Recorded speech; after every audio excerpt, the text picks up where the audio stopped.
Ladies and gentlemen, good afternoon. Welcome on the Culture News. My name is David Serero, and I have the pleasure today to have over the phone.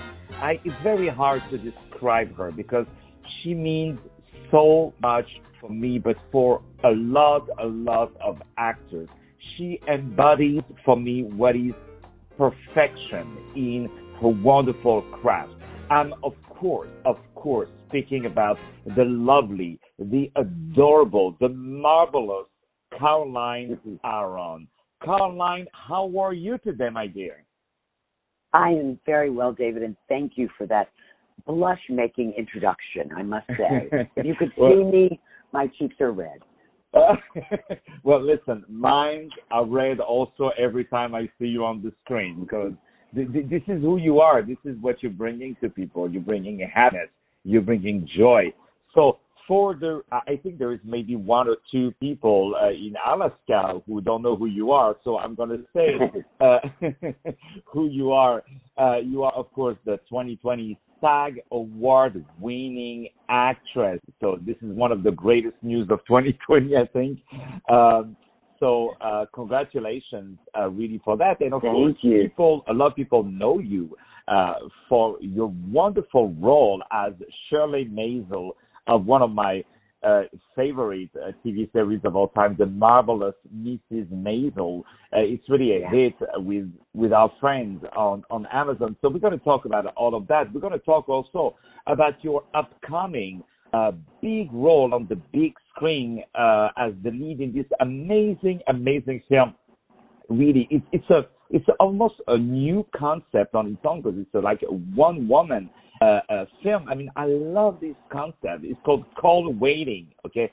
Call Waiting. Yes. So please don't be like myself because when I receive an email, you have Call Waiting to watch. I was like, what are you talking about? So how can you have a call waiting and watch it? So the title of the movie is Call Waiting, okay? So which will be released on Labor Day on Amazon. So on Labor Day, I want everyone who is listening to iHeartRadio and everyone in the world to literally jump on Amazon. But now, my dear Caroline, I would love to know, a question that I want to hear from you. I really would like to know, my dear, where are you from? Where were you born and how did you start acting in the first place? Well, I was, much to many people's surprise, I am a Southern belle. I was born and raised in Richmond, Virginia, recently of the news, because it was the capital of the Confederacy, and as you know, there's been a lot of stuff up about Confederate statues that are all over the South. I passed those statues every day growing up. I would say that, my acting bug, as people like to call it, started really early when I was at summer camp and we could be in a musical or climb a mountain. Those were our choices, so I definitely chose musicals. And I went to college knowing that I wanted to be an actress, so I majored in performing arts, and I started my career in Washington, D.C., where I was in school, in experimental theater, part of a groundswell movement in our nation's capital of millions of new arts organizations, which are still thriving today. But, New York was the brass ring, New York City. It always has been, and I think it always will be for artists. And I moved to New York for the roar of the grease paint, the smell of the crowd. And I started going to classes with the great Uta Hagen and Stella Adler, who are no longer with us, but are still considered the most iconic teachers in the acting community. And through a class at Uta Hagen's, I met the director, Mike Nichols. He saw my work. He put me in the movie Heartburn. That was the beginning of my film career. The beginning of my theater career in New York happened. This is a wonderful story. In the old days in New York City, because everyone knows how expensive theater is, you could go to see a show for free if you were willing to volunteer as an usher. Wow. So I was ushering for an off-Broadway play that had been produced by the great film director Robert Altman. And I was ushering one night, and he came in and said, as I was showing him to his seat with some of his guests, "Are you an actress?" And I said, "Why, yes, I am." like it shows. You know what I mean? I went, everybody can tell. And he said, well, why don't you come to my apartment tomorrow? I'm going to direct a new Broadway play starring Cher, and I need somebody to read with her so we can figure out what part she's going to play. Wow. I was just out of my mind, and I did. The next day, it was just me and Cher and Robert Altman, and she read all 3 parts in this wonderful play called Come Back to the Five and Dime, Jimmy Dean, and then Robert Altman cast me as her understudy and a member of the Jimmy Dean fan club, and that's how I made my Broadway debut. So that's how I started. Wow. Well, let me tell you. Isn't that great? You know, this is what amazed me. Sometimes I had the privilege to interview several people, and of course, one thing that always amazes me is how God puts everything, without sounding too spiritual, of course, but how God puts everything in your way, you know, to lead you to what you are born to do. And Caroline, my dear, you are born to do this. This is what God has placed for you. And the joy that you're bringing to people with your acting, with just when you raise an eyebrow, just when you raise an eyebrow, I'm like, you made my day, you know. You really that's so made my day. It's amazing, all these wonderful paths, and of course, we're all very, very grateful, not of course as much as yourself, but we are very grateful to all these wonderful people that you have met who have helped you to get where you are, but also it always comes to the great choices that you have done, and you're known for being such a professional, such a dedicated person in the craft, and when I say I would have the honor to interview you, I can tell you, first of all my colleagues were very jealous, you know, and second, which chocolate have you sent to her? Tell us the brand. We will send more chocolate. I said, listen, it's not about chocolate. It's about feelings, you know, and I said, you know, I'm just. Life is good. Life is good to have you, Caroline. So now, very fast forwarding, because you're already very generous with us today. So very fast forwarding to your wonderful role in the Marvelous Mrs Maisel. Huge success beyond what it was, beyond the fact that it's an Amazon TV series. It's beyond that. It became almost a concept, you know. Yes. How this project was brought to you, and when you started to hear from it, did you say, oh my God, it's going to be a hit right away? Well, first of all, I had no idea it was going to be this big of a hit. And the way it came to me was my agents called me and said that the creators wanted to have a conversation with me about a character that they were adding to a new series. And the creators were also the creators of Gilmore Girls. And my daughter was a Gilmore Girls fan, and she loved it so much. And every time I would walk by her room or walk by the living room, the TV was on playing Gilmore Girls. And I think she'd seen every episode at least 7 times. So when my agent said to me, these people are the same people that created the Gilmore Girls, I was like, I don't even have to talk to them. The answer is yes. I knew that it would bring me so much good vibes with my own daughter. But anyway, I did to them. They had already shot the pilot. They told me what they were doing, and I was so excited to be invited to the party. It was originally supposed to be just for 1 or 2 episodes, but as the series grew and the families grew, they added in, you know, the Maisels, Kevin Pollak and myself as Joel's parents. And I have to tell you, no one knew. It is just talk about God, you know. Really, somebody up there is shining on all of us. It is. Amen. Yeah. You know, no, really.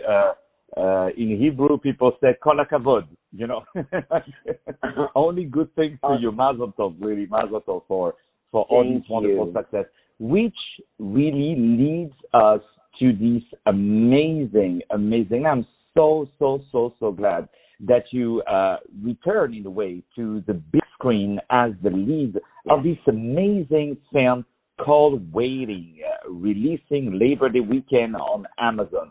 It's a one-woman, tour-de-force poignant comedy, the story of two women who never met but impact each other profoundly. You star both as Judy Baxter and Carol Lane. So you're going to tell us, first of all, how that project was brought to you also, and can you, of course, you don't want to kill the bird before, but I would love to know if you can share with us a little bit about this wonderful, this one-woman tour de force comedy. Yes, I'll tell you, because it is probably one of the most favorite things I've ever done. It started out as a play written by my dear friend, who became a dear friend, Jory Fram, and it really is an autobiography. She was born in a displaced person camp. She came to America as a young girl, and it always haunted her being the child of survivors, a survivor herself. She was a writer, and the one thing she couldn't write about was her own personal story. So she took that concept of writer's block in terms of the most traumatic things that could ever be part of somebody's past, and she turned that struggle into a comedy. And her conceit was that if you listened only to one side of someone's phone conversation throughout a day, by the end of that time, you would know everything about that person. And so it was actually a one-character play that was an 80-minute monologue. It went up in Los Angeles. It was an enormous hit. It ran for a really long time. And Dan Bucatinsky and his husband, Don Roos, were sitting in the audience one night. Don is a great filmmaker. Dan is a writer, producer, actor. And they said, could you ever put this on film, a one-character movie? Because they loved it so much, they thought it deserved a broader audience. And it was such a crazy idea. And I thought that they would open it up and you would meet all the characters that Judy Baxter is talking to on the other end of the phone. But they wanted to protect the original conceit of the play. So they said, no, we're only going to see you. But since it's a movie and not a play, we need something to cut to. When you're in the theater, Don explained to me, who's a great filmmaker, you look at your program, you look at the person in front of you, you look at the back wall. He said, in film, we call that editing, where those decisions are made for you, where you're going to look. So he said, we have to have something we can cut to. Can't just have a camera on one character. So they wrote another character, and I was to play her too. And that is the character of Carol Lane. So both of those women, it is their stories, and they never meet, but the impact of each of them affects the other. And it was written by a woman. It's directed by Jodie Binstock, a woman, played by me, and it's a women's story.